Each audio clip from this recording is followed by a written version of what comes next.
सुखदेव जी महाराज परीक्षित को कथा सुनाते गए।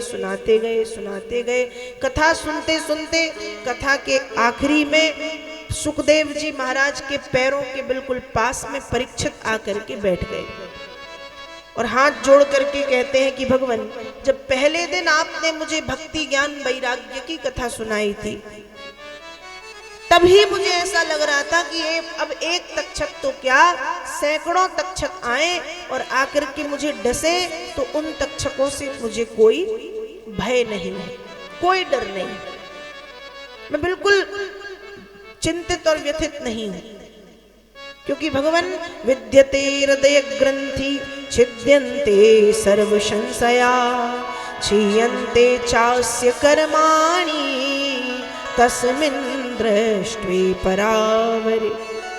भगवान, मेरे हृदय की संपूर्ण गांठें, संपूर्ण ग्रंथियां खुल गई हैं, मैंने मेरी शंकाओं का समाधान कर लिया है और अब मुझे मेरे भ्रकुटी केंद्र में केवल भगवान के दिव्य अलौकिक अद्वितीय रूप का दर्शन हो रहा है। मैं भगवान के रूप को, भगवान के सुंदर रूप को देख रहा हूं। वेद व्यास जी लिख रहे हैं, प्राकूले बरहिस्यासीनो गंगाकूल उदंग मुख ब्रह्मभूतो महायोगी निशंगस्य छिन्न संशया। कौन परीक्षित ऐसा कह रहे हैं? कहा जो स्वयं ब्रह्म भूतो महायोगी, जो महायोगी हैं वो कह रहे हैं। और देखते ही देखते परीक्षित नेत्र बंद करके भगवान का ध्यान करने लगे। यहां वो तक्षक जाति का काला नाग अपने विस्फूर्ण होठों के कोनों को चाटता हुआ, अपनी जीभ लपलपाता हुआ, फुसकारता हुआ चला आया और आकर के उसने बहुत छोटा सा रूप बनाया। जहां परीक्षित बैठे थे उस स्थान पर कुछ फूल रखे थे, उन फूलों के भीतर जाकर के वो प्रवेश कर गया।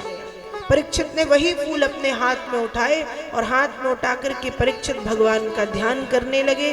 वरहा पीडम नटवर बपुः कर्णयोः कर्णिकारम विभ्रदवासा कनक कपिशम वैजयंती चमाला रंध्रान वेणुरधर सुधया पूरयन् गोपवृन्दै वृन्दारण्यं स्वपदरमणं प्राविशद गीतकीर्ति। गोविंद मेरी ये प्रार्थना है, भूलूं न मैं नाम निष्दिन तुम्हारा। देहांत काले तुम सामने हो, वंशी बजा के मन को लुभाते। परीक्षित ने प्रार्थना की और जैसे ही परीक्षित की वो प्रार्थना पूर्ण हुई, उस तक्षक जाति के काले नाग ने सम्राट कर्मयोगी परीक्षित को डस दिया और जैसे ही डसा, उसके डसते ही ब्रह्मभूतस्य राजर्षे देहो ही गरलाग्निना बभूव भस्म सात सद्या पश्यताम सर्वदेहिनाम। जैसे ही उस तक्षक जाति के काले नाग ने परीक्षित को डसा, सम्राट कर्मयोगी परीक्षित उसके विष की अग्नि में जल करके भस्म हो गए और परीक्षित को लेने के लिए भगवान के पार्षद विमान लेकर के आए और उस विमान में बैठ करके सम्राट कर्मयोगी परीक्षित भगवत धाम के लिए प्रस्थान करते हैं।